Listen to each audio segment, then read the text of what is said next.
Amigos, ya estamos de regreso en No se diga más. Continuamos la conversación con Emilio Galván, director ejecutivo del Fondo Especial para el Desarrollo Agropecuario, FEDA, y a propósito de que ayer el presidente Luis Abinader pronunció su discurso de rendición de cuentas, estamos dirigiendo la conversación en ese sentido. Antes de irnos a la pausa, Norisbel, me parece que tenías una pregunta para el señor Galván. No, lo que estaba diciendo era, él estaba diciendo que los grandes logros, las cosas, un sinnúmero de cosas, y quería preguntar que realmente te pareció el discurso del día de ayer de casi 2 horas, o de 2 horas creo, un discurso realmente de rendición de cuentas, de rendición de lo que se hizo hasta el momento. Fue esencialmente un discurso de rendición de cuentas. En realidad, si algo yo le añadiría a ese discurso fueran más acciones a futuro, que es lo que tú estás planteando que se hizo. Yo totalmente, con una visión totalmente contraria. Yo creo que fue un discurso... pero mira, estábamos en la misma sala y parece que los dos estábamos escuchando dos cosas totalmente diferentes. No, porque yo lo leí, además de escucharlo, lo leí. Quizás tú no lo escuchaste o estaba... No, yo sí lo escuché y lo leí también. Estaba más predispuesta tal vez, pero... No creo. Sí, mira, si hay alguien que reconoce que el presidente Luis Abinader tiene muy buenas intenciones, esa soy yo. Muy buenas acciones. Muy buenas intenciones. Lo que pasa es que quizás, a su alrededor no ha tenido la misma cantidad de personas con las mismas intenciones que él. Yo pienso que él, además de tener intención, que lo conozco bastante bien y lo está demostrando, tiene una acción permanente, un trabajo permanente, y lo demostró ahí con resultados. Yo comienzo a decirte, en el mismo hilo del discurso, que fue un discurso bien organizado, que el tema de solamente, con solamente habernos permitido salir de las restricciones, salir airosos de esta situación que vive el mundo, conducirnos por un camino donde el movimiento económico, el dinamismo, digamos, las oportunidades están abriendo, sin que ocurra una crisis económica profunda, o sin que ocurra una hambruna, o sin que ocurra una desbandada en el país, como está ocurriendo en otros países. Ya con eso nosotros debemos sentirnos orgullosos del presidente que tenemos, porque es un presidente que nos ha permitido salir de la gran adversidad, la mayor de las adversidades que ha tenido la humanidad en los últimos 40, 50 años, tal vez después de la Segunda Guerra Mundial. Ha sido el evento histórico más impactante. ¿No faltaron temas ahí? No faltaron temas en el discurso. No, yo pienso que fue extremadamente completo. Abarcó todos los sectores de la economía. Mi sector, que es el sector agropecuario, estuvo bien abarcado, y sobre todo, lo más importante, abarcó el tema que más le preocupa a la gente. La gente está preocupada por el aumento de los precios, que es el producto mismo de esta pandemia. No solamente en República Dominicana, está sucediendo en el mundo, porque es un aumento de las materias primas explicado en el aumento de los fletes y también sobre todo en la paralización económica. Nosotros tuvimos un año mundial de paralización y de caídas estrepitosas. La gente ya no se acuerda, porque nosotros somos bastante olvidadizos, que el petróleo cayó a -3, a -4 dólares. Que el que compraba petróleo costaba más transportar el petróleo que el petróleo. O sea, pero ¿qué pasa? ¿Qué pasa con los mercados? A una caída tan drástica del petróleo, esa pérdida tan grande tiene que recuperarse. ¿Y qué han hecho entonces los propietarios, los agentes que intervienen en el mercado? Pues recuperar sus beneficios. Entonces, ante la paralización económica que tuvimos durante 1 o 2 años, durante la pandemia, que gracias a Dios en República Dominicana y gracias a este presidente no se ha sentido tanto, nosotros tenemos una situación, unos efectos internacionales que el mismo presidente ha logrado disminuir gracias a sus políticas, a su interés y a su determinación de atender los sectores, porque es un presidente, tal vez tú no lo conoces personal, pero es un presidente que sabe de todos los sectores, todo lo que está pasando en los sectores. ¿Sabe de todos los sectores? De todos los sectores. ¿Y la clase media entonces qué pasó? Oye, ¿qué pasa? Los sectores de la economía me refiero. Los sectores de la economía son la agricultura, la industria, el turismo. Claro. Esos son los sectores de la economía. Los sectores sociales, si son la clase media. Claro, pero pensé que estabas hablando precisamente que conoce todos los sectores, entonces te estoy diciendo que la clase media... Yo como economista me gusta referirme a los sectores de la economía. Está bastante pendiente a los sectores de la economía, y yo difiero totalmente de la visión que ustedes están planteando hoy, de que el presidente no se ocupa de la clase media, todo lo contrario. Todo lo contrario, casi todas las políticas del gobierno, y por ejemplo las que nosotros hacemos desde la institución que yo dirijo, están dirigidas hasta la clase media. Lo que pasa es que ante la situación de vulnerabilidad que estamos viviendo en el mundo, producto primero de la pandemia, ahora con este tema internacional, había que ponerle atención hacia los sectores más vulnerables. Y eso es lo que el presidente ha hecho, ponerle atención a los sectores que se pudieran ver más perjudicados en una situación de conflagración, de aumento de los precios, porque la clase media no dedica todos sus ingresos a consumir alimentos, tiene otras prioridades que son también importantes, pero los pobres son los que de su ingreso dedican una mayor parte a consumir alimentos y por lo tanto el tema alimentario tiene que tener un valor fundamental y por eso, gracias a Dios, el primer anuncio y el primer tema que trató después de solamente mostrarnos el crecimiento económico y la superación de la pandemia fue el tema alimentario, el tema de los precios, en lo cual estamos todos enfocados, incluyendo nosotros, y muchas cosas que no se están anunciando, pero que se van a hacer y que se están haciendo. Mira, sin dudas el presidente destacó mucho el crecimiento económico de la República Dominicana. Uno de los más grandes del mundo. Exactamente, principalmente en este periodo tan difícil en medio de la pandemia. Pero a mí me gustaría como que allanáramos un poquito más esos datos, por ejemplo, lo que él se refirió del Banco Central. ¿Cómo la gente siente ese crecimiento económico? ¿Cuáles son las actividades, las acciones que indican que de verdad estamos creciendo económicamente? El crecimiento económico es una variable que hace mucho tiempo se ha ido cuestionando, precisamente por eso, porque su resultado no se mide inmediatamente. Además, como se distribuye en toda la economía, en todos los actores, tal vez no se siente directamente en la persona, pero realmente el proceso de crecimiento que ha tenido la economía dominicana a lo largo de los últimos 50 años, hay que decirlo, nosotros hemos sido, gracias a Dios, una de las economías que más ha crecido. Ese crecimiento económico, a pesar de que no ha habido las políticas de redistribución adecuadas, a pesar de que todavía cargamos grandes lastres, nos ha permitido posicionarnos en la principal economía de Centroamérica y el Caribe, y la gente no lo sabe. Nosotros somos hoy un ejemplo del mundo y de América Latina de desarrollo de la economía, mientras otros países han ido decayendo. Y eso influye obviamente en la calidad de vida, porque el crecimiento económico, ¿a qué se refiere?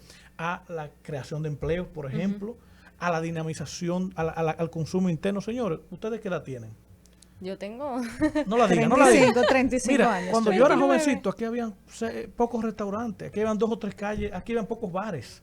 Salgan a la capital y conozcan la cantidad de plazas que hay ahora, la cantidad de restaurantes, la cantidad de bares, y eso obviamente es producto del crecimiento económico. Obviamente que no es suficiente el crecimiento económico. Nosotros los economistas siempre hemos hablado del desarrollo económico y social, y el desarrollo humano, que es realmente hacia donde tenemos que orientar la política pública para que ese crecimiento económico se refleje en ¿qué? En aumento del salario y el consumo, que es una de las medidas que el presidente ha tomado con mayor entusiasmo. ¿Cómo vamos a lograr ese aumento del salario, incremento del consumo? Porque él ha hablado del aumento del salario para los policías, pero por ejemplo, aumento de salario en el sector público, digo yo. El sector público es el único sector, creo que no se ha dado aumento, pero en todos los sectores de este gobierno se ha dado aumento, incluyendo el último aumento que fue para los sectores cañeros y ese gran aumento a los pensionados. Obviamente que los aumentos hay que manejarlos con prudencia, porque los aumentos salariales pueden conducir a una escalada inflacionaria que hay que tener, que entonces se pierde el mismo aumento que tú das. Entonces los aumentos hay que manejarlos con prudencia, pero el presidente, una de sus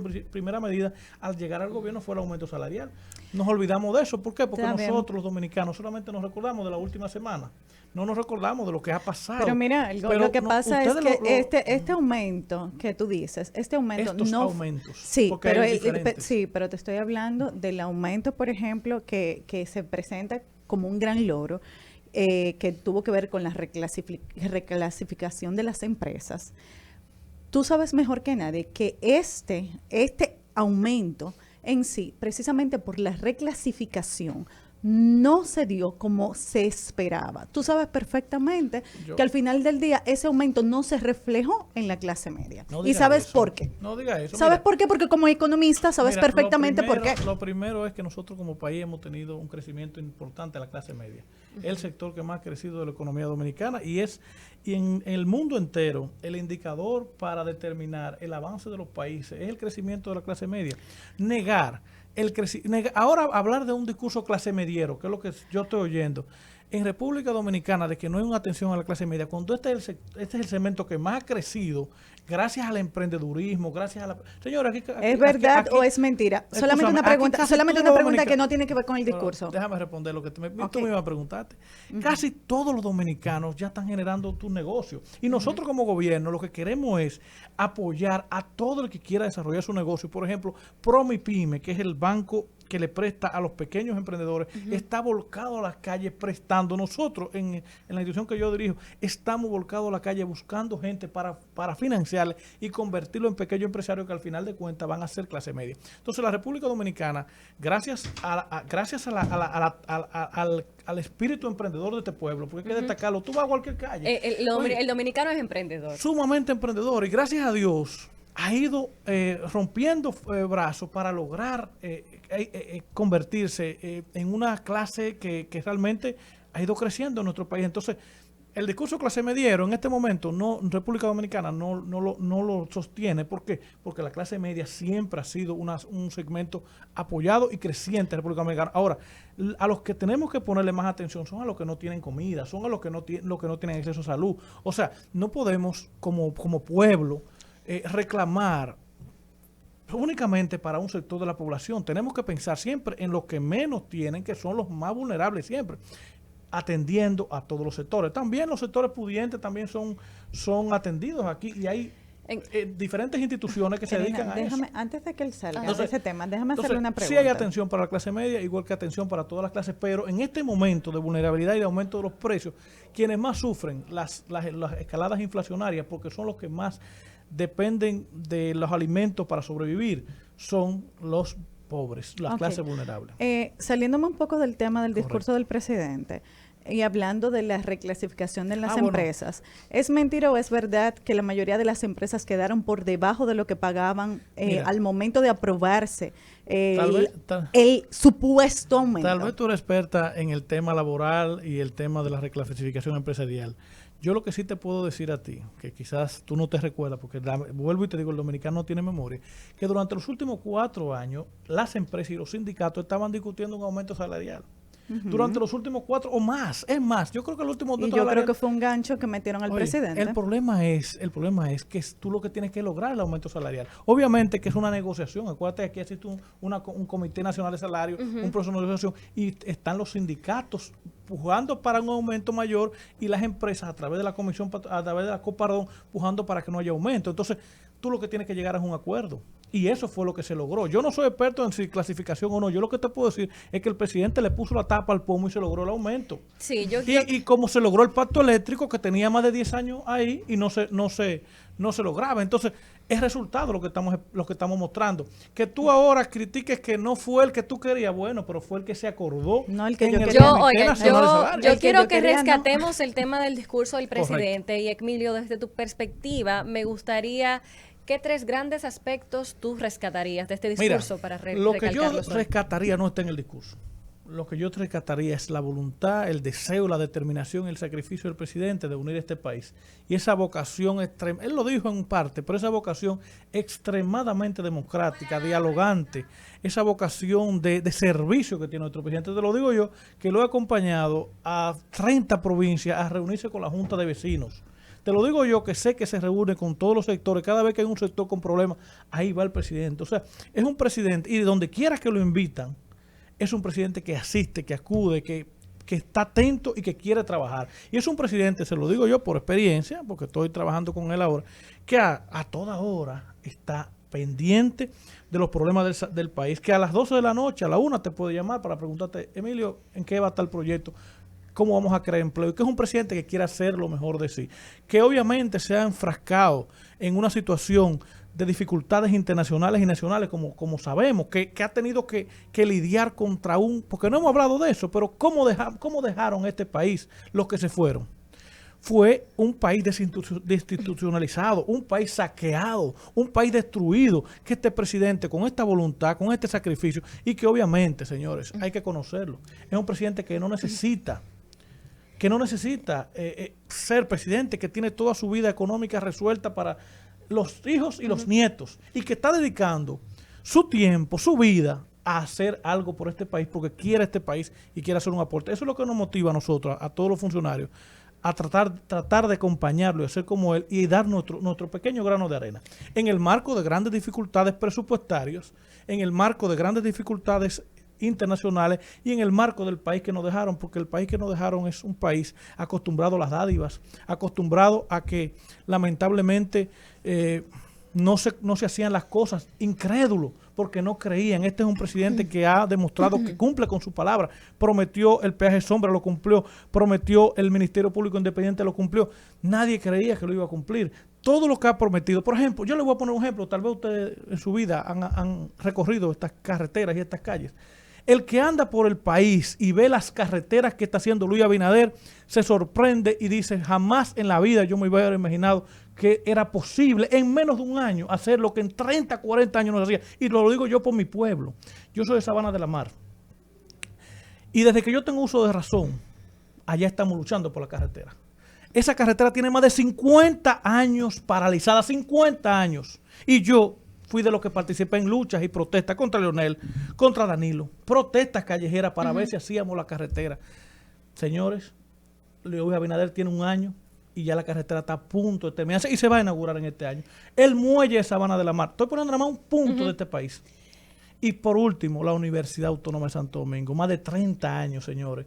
Ese pueblo estaba luchando por la universidad, pero Asua estaba luchando por la universidad, pero Neiva estaba luchando por la universidad. En un año. Entonces tú ves, ahí es que tú te contradices, porque no puede ser que el hombre que ha hecho todas las universidades y que llevó las universidades regionales, tú me vienes a decir que es un logro de este gobierno, por Dios, cuando en otras veces las universidades se han hecho. 30 años luchando por la Universidad de Atomayor.